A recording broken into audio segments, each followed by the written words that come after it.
Assalamualaikum warahmatullahi wabarakatuh. Halo anak-anakku semuanya. Bagaimana kabar kalian hari ini? Semoga kalian hari ini masih dalam keadaan sehat dan tetap semangat untuk mengikuti pembelajaran dari rumah.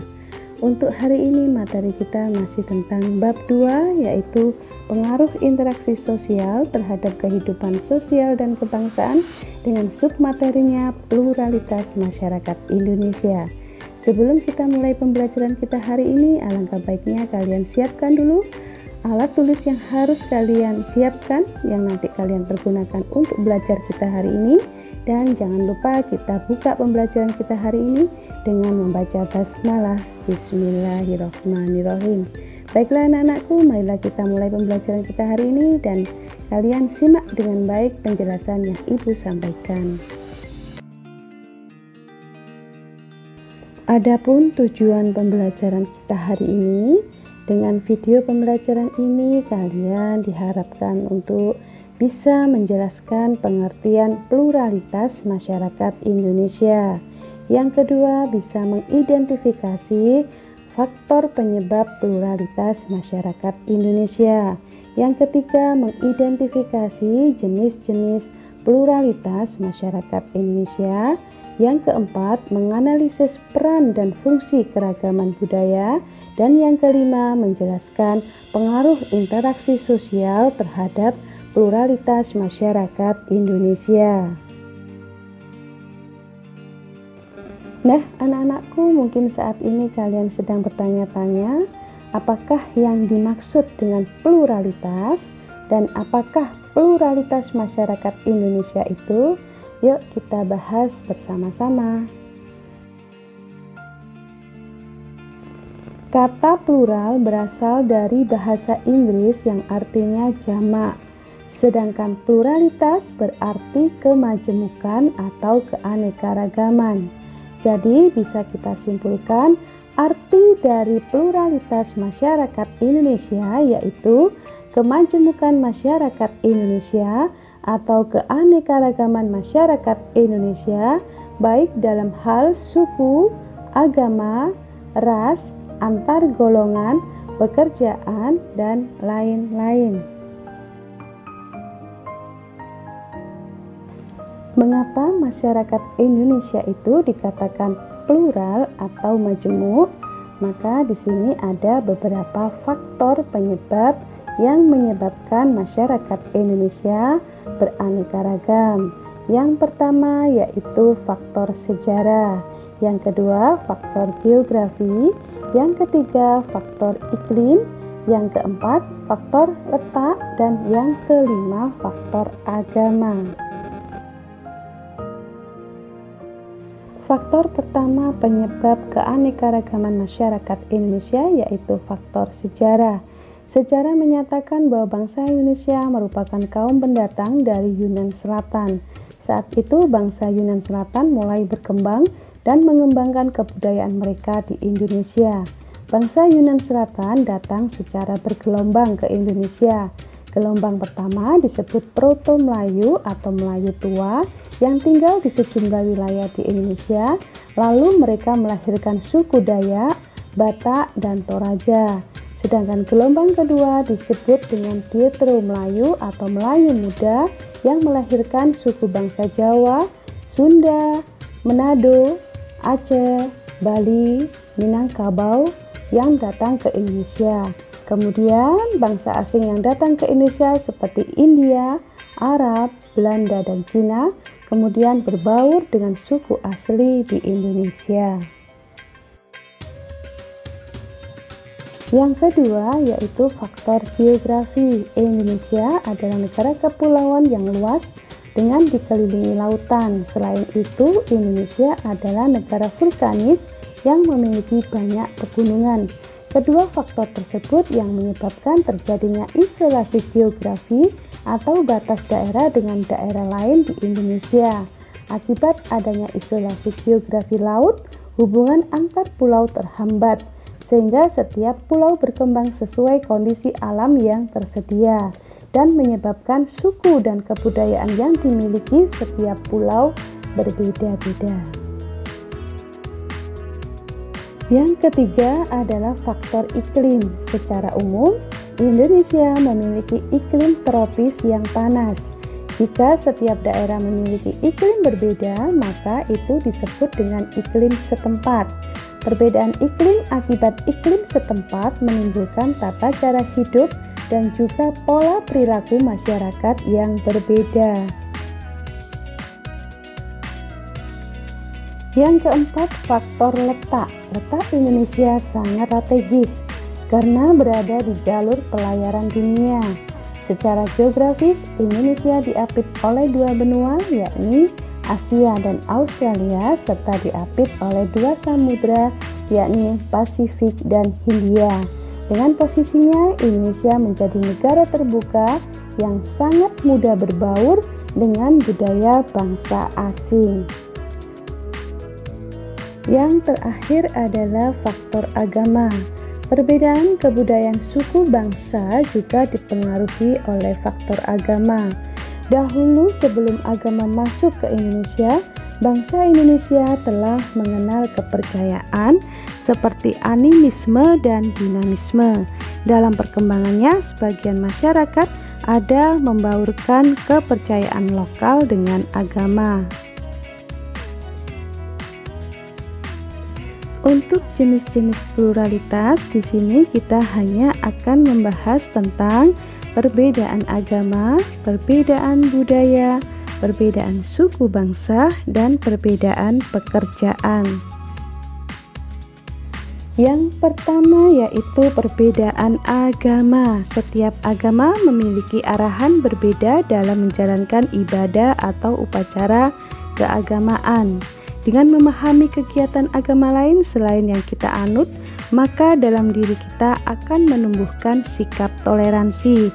Contohnya seperti ketika umat Islam menjalankan sholat Idul Fitri, maka umat agama lain perlu paham karena itu adalah suatu ibadah dari agama Islam. Toleransi beragama bukan mencampurkan agama satu dengan agama yang lain, namun saling menghormati serta membantu menumbuhkan keamanan dan kenyamanan bagi umat beragama. Ada 6 agama yang ada di Indonesia. Yang pertama yaitu agama Islam. Agama Islam merupakan agama yang paling banyak dianut masyarakat Indonesia. Berdasarkan sensus yang dilakukan pada tahun 2010, 87,2% penduduk Indonesia menganut agama Islam. Agama Islam diprediksi masuk ke Indonesia pada awal abad 7, lalu muncul kerajaan-kerajaan yang bercorak Islam berkembang di Indonesia. Terdapat beberapa hari besar umat Islam, di antaranya Hari Raya Idul Fitri, Hari Raya Idul Adha. Selain itu, ada pula perayaan hari penting dalam Islam seperti Tahun Baru Hijriah atau Maulid Nabi Muhammad SAW. Kitab suci umat Islam adalah Al-Quran. Untuk pemimpin umat Islam laki-laki disebut dengan kiai atau ustadz, sedangkan kalau perempuan biasa disebut dengan nyai atau ustazah. Sedangkan untuk tempat ibadah umat Islam adalah masjid. Berikutnya adalah agama Kristen Protestan. Perkembangan Kristen Protestan di Indonesia terjadi sekitar abad ke-16, yakni pada masa penjajahan Belanda. Pada abad ke-20, agama ini berkembang dengan pesat, ditandai datangnya para misionaris dari Eropa ke sejumlah seluruh wilayah Indonesia. Kitab suci umat agama Kristen Protestan adalah Injil, dan untuk pemimpin agama Kristen Protestan yaitu laki-laki disebut dengan pendeta dan perempuan disebut dengan biarawati. Sedangkan tempat peribadatan umat Kristen Protestan adalah gereja.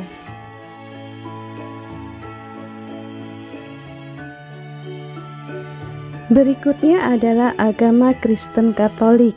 Meski belum ada bukti yang kuat, diperkirakan bahwa agama Kristen Katolik masuk ke Indonesia pada sekitar abad ke-8 di Sumatera Utara. Agama ini masuk ke Indonesia bersama dengan kedatangan Portugis juga bangsa Spanyol. Penyebaran agama Katolik Roma di Indonesia merupakan salah satu tujuan Portugis ke Indonesia. Penyebaran tersebut diawali di Maluku pada tahun 1534. Kemudian pelopor misionaris Kristen bernama Franciscus Xaverius datang ke Maluku sekitar tahun 1546 sampai 1547 untuk membaptis ribuan pribumi di sana. Kemudian para misionaris tersebut terus menyebarkan agama ini ke berbagai wilayah di Indonesia. Setiap tanggal 25 Desember, umat Kristen Katolik merayakan Hari Raya Natal. Selain itu, ada juga hari penting yang diperingati seperti Paskah dan kenaikan Isa Al-Masih.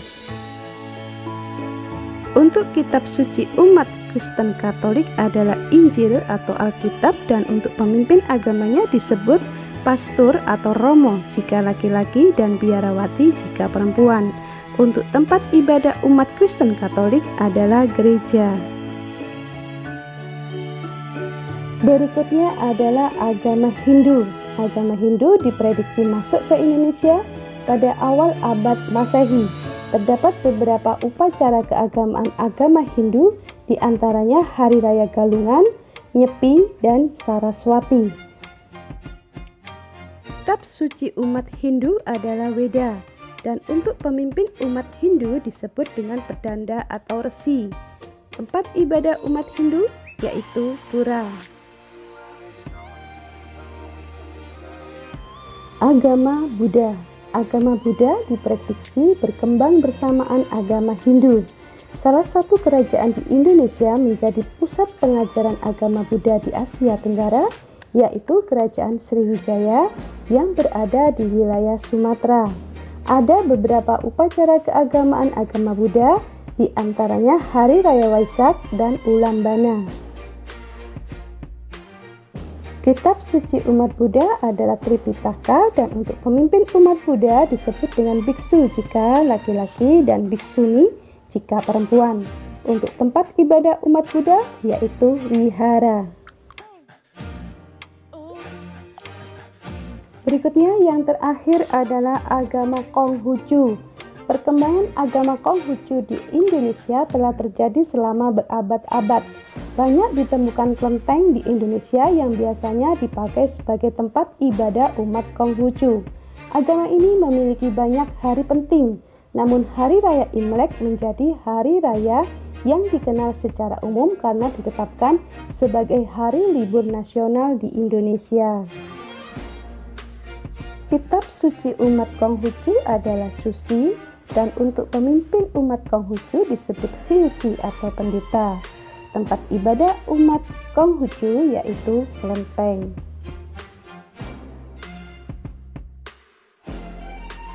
Berikutnya yang kedua adalah perbedaan budaya. Perbedaan budaya masyarakat Indonesia dipengaruhi oleh beberapa faktor, yaitu perbedaan lokasi, perbedaan agama, perbedaan adat istiadat, kebiasaan, dan tradisi. Menurut Kuncharaningrat, ada 7 unsur kebudayaan yang dianggap sebagai budaya yang menyeluruh, yaitu peralatan dan perlengkapan hidup manusia, mata pencaharian hidup dan sistem ekonomi, sistem kemasyarakatan, bahasa, kesenian, dan sistem religi. Perbedaan budaya dalam hal ini bisa seperti baju adat, rumah adat, tarian daerah, seni pertunjukan, alat musik daerah, seni kerajinan, dan lain sebagainya. Berikutnya adalah perbedaan suku bangsa. Terdapat sekitar 300 suku bangsa di Indonesia dengan populasi suku Jawa paling banyak, yakni sekitar 41% dari keseluruhan.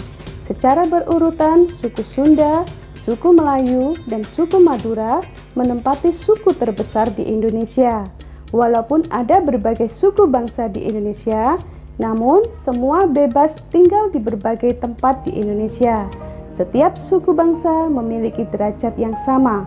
Faktor penyebab terjadinya perbedaan suku bangsa di Indonesia tak lepas dari sejarah nenek moyang bangsa Indonesia.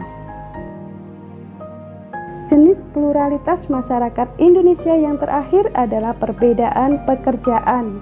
Ada beragam pekerjaan yang tersedia baik di bidang formal maupun non-formal. Pekerjaan formal merupakan jenis pekerjaan yang dilakukan pelaku usaha resmi baik pemerintah maupun swasta. Contohnya guru, pegawai bank,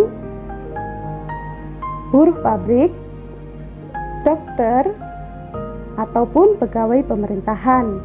Sedangkan untuk pekerjaan non-formal di mana mereka bekerja dengan mandiri tanpa bergantung dengan orang lain seperti petani, nelayan, pedagang kaki lima, pedagang sayur, ataupun pemilik bengkel. Berikutnya adalah peran dan fungsi keragaman budaya dalam pembangunan nasional. Yang pertama sebagai daya tarik bangsa asing, yang kedua mengembangkan kebudayaan nasional, yang ketiga tertanamnya sikap tradisional, yang keempat saling melengkapi hasil budaya, dan yang kelima mendorong inovasi kebudayaan. Pengaruh interaksi sosial terhadap pluralitas masyarakat Indonesia. Yang pertama, pengaruh positif, yakni meningkatkan solidaritas, toleransi, dan kerjasama dalam berinteraksi. Yang kedua, munculnya berbagai macam seni budaya campuran yang bersifat positif. Kemudian yang kedua, pengaruh negatif, terjadinya konflik dalam masyarakat dan terjadinya disintegrasi dalam masyarakat. Nah, anak-anakku, untuk tugas aktivitas individu, Ibu ingin kalian mencari atau browsing di internet salah satu suku bangsa yang ada di Indonesia. Kemudian kalian identifikasi agamanya, bahasa daerahnya, pakaian adatnya, tarian atau seni pertunjukannya, rumah adatnya, dan seni kerajinannya. Kalian tulis di kertas folio berbaris. Waktu pengumpulan sesuai jadwal pengumpulan kelas masing-masing. Ingat, tugas harus dikerjakan. Anak-anakku, di sini ada 4 wajah. Kalian bisa memilih salah satunya. Sesuaikan dengan kondisi kalian pada saat mengikuti pembelajaran IPS hari ini. Apakah kalian sedang tidur, suka, sedang sedih, atau bosan? Kalian tulis beserta alasannya di bawah jawaban tugas aktivitas individu. Baiklah anak-anakku, sampai di sini pembelajaran kita hari ini. Semoga yang Ibu sampaikan tadi bermanfaat buat kalian semuanya. Ibu berharap kalian tetap semangat untuk belajar dan jangan lupa tugas untuk selalu dikerjakan. Karena keberhasilan bukan dari orang lain, tapi dari diri kalian sendiri. Ibu akhiri, wassalamualaikum warahmatullahi wabarakatuh.